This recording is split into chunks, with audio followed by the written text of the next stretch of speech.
నమస్తే. ఈ మధ్య కాలంలో అంటే ఈ మధ్య కాలమేం కాదు, ఒక 2 రోజుల క్రితం మాదిగ ఎంప్లాయీస్ కోఆర్డినేషన్ ఆధ్వర్యంలో సీఎం రేవంత్ రెడ్డికి కృతజ్ఞత సభ ఏర్పాటు చేశారు. దానికి అధ్యక్షతన ప్రొఫెసర్ కాశం కూడా వహించిన పరిస్థితి. అయితే ఎంఆర్పిఎస్ నేతలు, ఎంఎస్ఎఫ్ నేతలు చాలామంది ఆయనను చాలా వ్యతిరేకించారు. మందకృష్ణ మాదిగని పిలవకపోవడం అని, ఆయనను గుర్తు చేస్తలేడు, అసలు ఈ వర్గీకరణ ఆయన పుణ్యమే కదా, ఎందుకు మందకృష్ణ మాదిగకు పిలుపునియలేదని చాలా ఇదే ఆర్ట్స్ కాలేజ్ వేదికగా చాలా విమర్శలు చేశారు.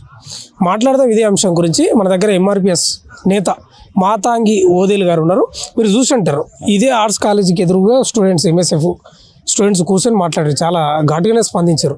అసలు నువ్వు ఎందుకు మందకృష్ణ మాదిగని విస్మరిస్తున్నావు, తిరస్కరిస్తున్నావు, అసలు ఈరోజు వర్గీకరణ జరిగిందంటేనే మందకృష్ణ పుణ్యం కదా అంటున్నారు, ఎందుకు పిలవలేదు ప్రొఫెసర్ కాశం?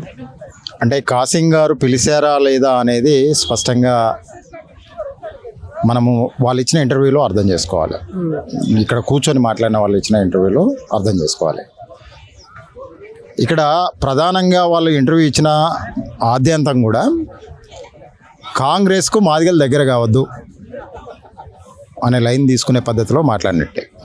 రెండవది, అసలు కాంగ్రెస్కు మాదిగ ఉద్యోగులు అభినందన సభ పెట్టాల్సిన అవసరం ఏంది? ఇదే కదా సమస్య, ఇదే కదా. అభినందన సభ పెట్టడం, దాన్ని వ్యతిరేకించడం. సభ ఎందుకు పెడుతున్నారు, ఎందుకు వ్యతిరేకిస్తున్నారు, ఈ 2 అంశాలు ప్రజలకు అర్థమైతే సరిపోద్ది. ఒక 30 ఏళ్ళు మాదిగలు తెలుగు నేలపైన చేయకూడని పోరాటం అంటూ, చేయలేని పోరాటం అంటూ ఏది లేదు.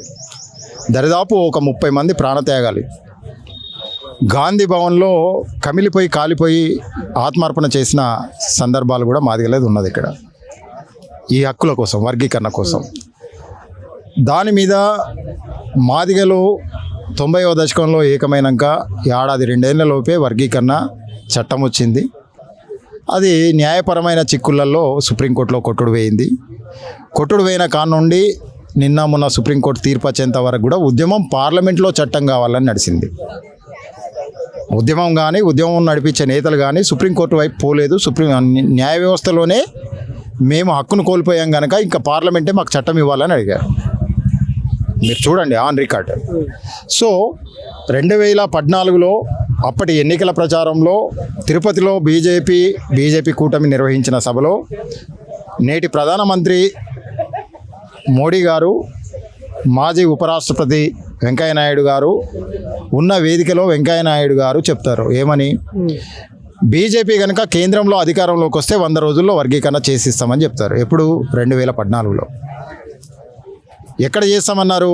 పార్లమెంట్లో చట్టం చేస్తామన్నారు. మరి 25లో వచ్చిన తీర్పు ఏంటిది? సుప్రీంకోర్టులో. ఈ సుప్రీంకోర్టు కావాలని ఉద్యమకారులుగా కృష్ణమాదేవి గారితో సహా ఎవరం కూడా అడగలే సుప్రీంకోర్టులో తీర్పు కావాలని. సుప్రీంకోర్టు మెట్లు ఎవరం ఎక్కలే మాదిగలు.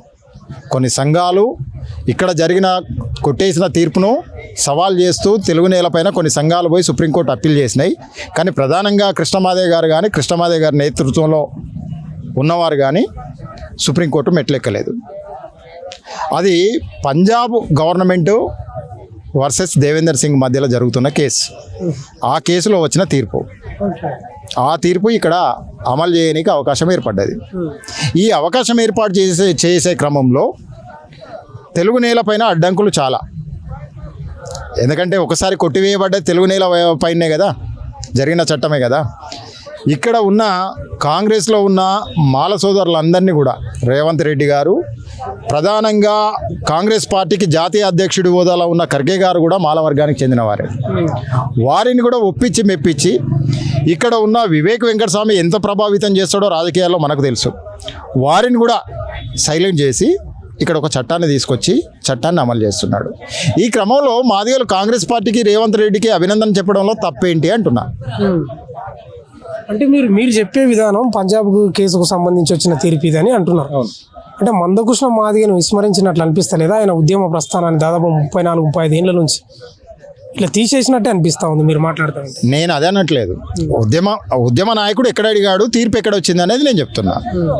ఓకే, ఉద్యమాలలో ఆయనతో పాటుగా మేము పనిచేసామని చెప్తున్నాం. మేము పోరాడామని చెప్తున్నాం, నిజాన్నే మాట్లాడుతున్నాం కదా. పార్లమెంట్లో చట్టం కావాలని అడిగినాం.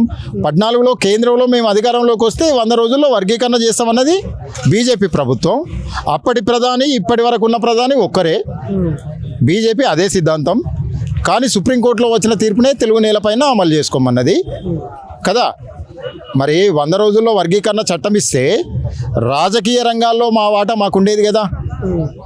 రాజకీయ రంగాల్లో మా వాటా మాకు దక్కితే అధికారంలో మేము కూడా భాగం అయ్యే వాళ్ళం కదా. ఈరోజు కృష్ణమాదేవి గారు ఏమంటున్నారు, రాజ్యసభలో మా సీట్ లేదు అంటున్నారు. అది రిజర్వేషన్ వర్గీకరణ జరిగి ఉంటే మన స్థానం మనకు ఉండేది కదా అక్కడ, పార్లమెంట్ చట్టం అయితే. ఆ పార్లమెంట్ చట్టం కాలేదు కనుకనే వాళ్ళు ఇష్టం ఎవరికైనా ఇస్తున్నారు కదా కదా. అంటే వైపు రేవంత్ రెడ్డి ఏమో గొప్పగా చెప్పుకుంటున్నాడు. సుప్రీంకోర్టు తీర్పు వచ్చిన వెంబడే మొదటి రాష్ట్రం స్పందించింది, అది నేను ముఖ్యమంత్రిగా స్పందించిన వాళ్ళకు వర్గీకరణ చేస్తున్నానని చెప్పిండు కదా. అసలు నిండు అసెంబ్లీలో చెప్పిండు కదా. అవును, సుప్రీంకోర్టు తీర్పు రాగానే తీర్పును ఆమోదించుకుంటూ వచ్చింది ఎవరు? కృష్ణమాదేవి గారు. సుప్రీంకోర్టు మెట్ల దగ్గరనే మేము తీర్పుకు ధన్యవాదాలు తెలుపుతున్నామని చెప్పారు, దాన్ని అమరులకు అంకితం చేస్తున్నామని చెప్పారు. ఓకే, అప్పటికి అసెంబ్లీ నడుస్తున్నది, తెలంగాణలో అసెంబ్లీ నడుస్తున్నది. తీర్పు రావడంతోనే గంట లోపల ప్రకటన జరిగింది. ఖచ్చితంగా మేము ఈ వర్గీకరణను అమలు చేస్తాము అన్నాడు. వెంటనే తెల్లారి కమిటీ వేశాడు, కమిటీ నివేదికలు తెప్పించుకున్నారు, దాన్ని చట్టం చేసి అమలు చేస్తున్నారు.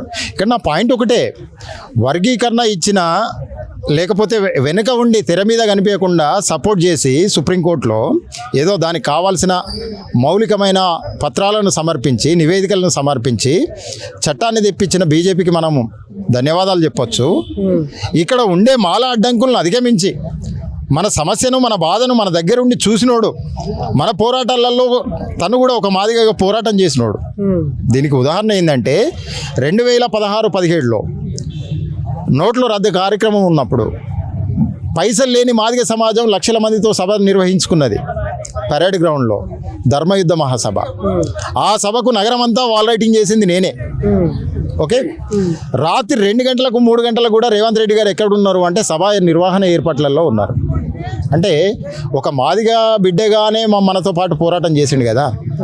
ఓకే, ఇక్కడ ఉన్న అడ్డంకులన్నింటినీ వ్యతిరేకించి వాటన్నిటిని అధిగమించి చట్టాన్ని తీసుకొచ్చిండు కదా.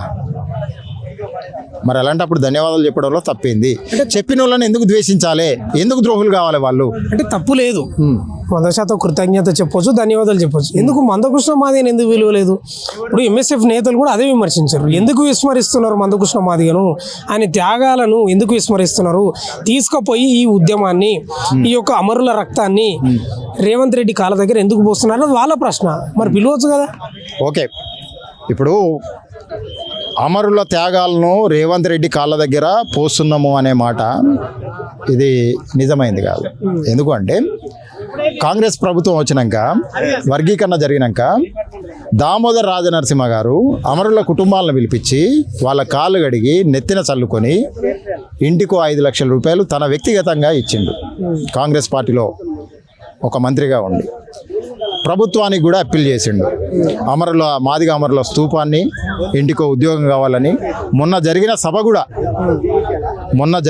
కూడా మాదిగ ఉద్యోగుల హక్కులతో పాటు సమస్త మాదిగ జాతికి చెందిన హక్కులు ఏవైతే అసైన్ భూములు ఉన్నాయో గత ప్రభుత్వాలు గుంజుకున్నాయి, రానున్న ప్రభుత్వాలు గుంజుకోబోతున్నాయి. మాకు భూములు లేవు. ఇదే కాసిం గారు అడిగారు, మాకు భూములు లేవు, ఎప్పుడో మా తాత ముత్తాతల నాడు గత పాలకులు ఇచ్చిన అసైన్ భూములు ఉన్నాయి, అవి ప్రభుత్వాలు మారినప్పుడల్లా వాటి మీదనే వస్తున్నారు, శ్మశాన వాటికలని అవని ఇవని మా భూములు లాక్కుంటున్నారు, వాటికి చట్టబద్ధత ఇచ్చి వాటిని పట్టాలు చేయండి అని ముఖ్యమంత్రి గారికి డిమాండ్ చేయడం జరిగింది. అంటే మాదిగల ప్రయోజనాల కోసం జరిగిన సభన, మాదిగల ప్రయోజనాలను తాకట్టు పెట్టడానికి జరిగిన సభన? ఆ సభ ఆద్యంతం కూడా మాదిగలకు కావాల్సిన హక్కుల కోసమే నడిచింది తప్ప, మాదిగ ఉద్యోగులకు కావాల్సిన హక్కుల కోసమే నడిచింది తప్ప, మాదిగ యువకులకు కావాల్సిన హక్కుల కోసమే నడిచింది తప్ప ప్రభుత్వాన్ని పొగిడే కాడ జరగలే. ఒకే ఒక్క మాట, సింగిల్ మాట, మీరు ధైర్యంతో ముందుండి మీరు ముందుకు పోయారు, చట్టాన్ని తీసుకొచ్చారు, ఆ చట్టం వల్ల మాకు లబ్ధి చేకూరుతుంది, అందుకోసం మీకు ధన్యవాదాలు తెలుపుతున్నాము, ఇంతే. అదే మాదిగల కోసం ఎన్నో ప్రయోజనాల కోసం కొట్లాడిన మందకృష్ణ మాదిగని అసలు పిలిచిండ్రా? పిలుపు వచ్చింది ఆయనకు? మీరేమనుకుంటున్నారు?